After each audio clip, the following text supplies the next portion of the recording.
Welcome back to History of Simple Things. Today's topic comes from one of our viewers, Bipolar Gods 509. Thanks for the suggestion. You asked about welding hoods. Well, who invented the first welding helmet and how did it evolve? If you've ever seen a welder in action, you know the scene: blazing sparks, intense heat, and that unmistakable welding hood.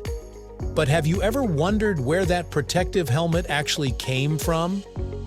Before modern welding gear, early metalworkers had little to shield their eyes from blinding arcs and dangerous radiation. So, who came up with the first welding hood?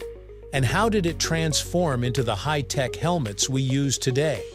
Stick around as we dive into the fascinating history of welding helmets right here on History of Simple Things.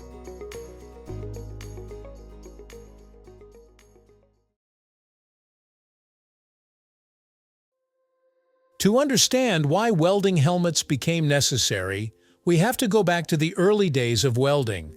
Before modern arc welding was developed in the late 19th and early 20th centuries, blacksmiths and metalworkers had already been fusing metals together for thousands of years using forge welding, where pieces of metal were heated and hammered together.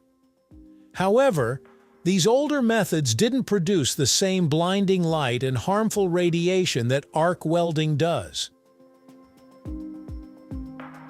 When arc welding, specifically processes like carbon arc and later shielded metal arc welding, started gaining popularity in the early 1900s, it came with an unexpected danger: arc eye, a painful condition caused by exposure to intense ultraviolet UV light. Welders at the time didn't have much protection beyond maybe squinting or using makeshift face shields. Many suffered serious eye damage, skin burns, and even permanent vision loss. It quickly became clear that welding needed something better, something that could block out the harsh light while still allowing the welder to see their work. The first proper welding helmet as we know it today can be traced back to 1937, when a company called Wilson Products introduced the world's first helmet with a built-in protective lens. The Hornell Company, founded by Wilson H. Hornell, played a key role in popularizing early welding helmets. These early designs were made of leather or fiberboard and featured a small, darkened glass window, which helped shield welders' eyes from the harmful rays of the arc. Though primitive by today's standards, these early hoods revolutionized welding safety and became an essential part of the trade. Throughout the mid-20th century, welding helmets saw several improvements. By the 1950s, helmets were being made with stronger, heat-resistant materials, and the lenses became more refined. Instead of using just a single piece of darkened glass, manufacturers started adding filters that could block out UV and infrared radiation while still allowing enough visibility for welders to do their job effectively. One of the biggest challenges was balancing visibility with protection. The early helmets had lenses that were so dark that welders struggled to see anything before striking an arc. This led to a lot of guesswork and awkward positioning before welding could even begin.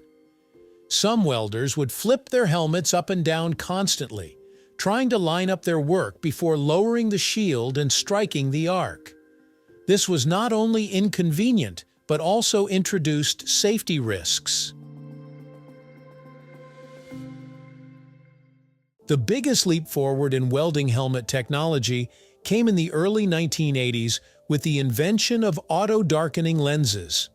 And who was behind this revolutionary innovation? That would be Hornell International, the very same company that had been producing welding helmets for decades. In 1981, Hornell International released the first-ever auto-darkening welding helmet called the Speed Glass. This helmet used liquid crystal display (LCD) technology, similar to what you'd find in digital watches, to automatically adjust the shade of the lens when the welding arc was struck. Instead of welders having to flip their helmets up and down or struggle with visibility, the lens would instantly darken within milliseconds, protecting their eyes while allowing them to see their work clearly. This invention changed welding forever. Not only did it improve safety, but it also boosted efficiency. Welders no longer had to pause to reposition their helmets or risk making mistakes due to poor visibility. The technology quickly caught on, and by the 1990s, auto-darkening helmets became the industry standard. Today, welding helmets are more advanced than ever. Modern helmets don't just protect against bright light and radiation, they also come with features like adjustable sensitivity, grind modes, and even respiratory protection systems that filter out harmful fumes. Some high-end models even include heads-up displays and Bluetooth connectivity, allowing welders to monitor their work with digital precision. Materials have also improved dramatically. While early helmets were made of leather or fiberboard, modern welding helmets use high-strength plastics, lightweight composites, and even flame-resistant polymers to provide maximum protection without being too heavy. Some helmets even have built-in cooling systems to keep welders comfortable during long hours of work. From the early days of welding, where workers relied on little more than their instincts and a pair of squinting eyes, to today's high-tech auto-darkening helmets, the evolution of welding protection has been remarkable. The invention of the first welding hood by companies like Wilson Products and Hornell International paved the way for safer and more efficient welding practices. Without these innovations, welding would still be an incredibly dangerous job.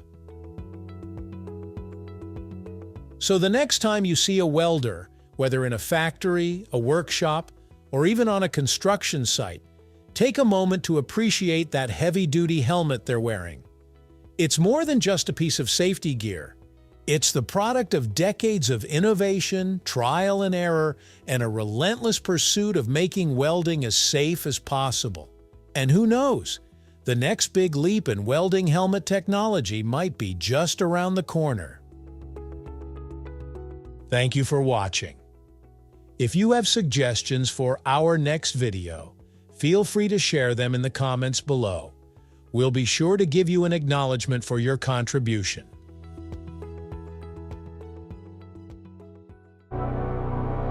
Thank you for joining us on this journey through the history of simple things. Don't forget to like, subscribe, and stay tuned for more stories woven through the smallest details.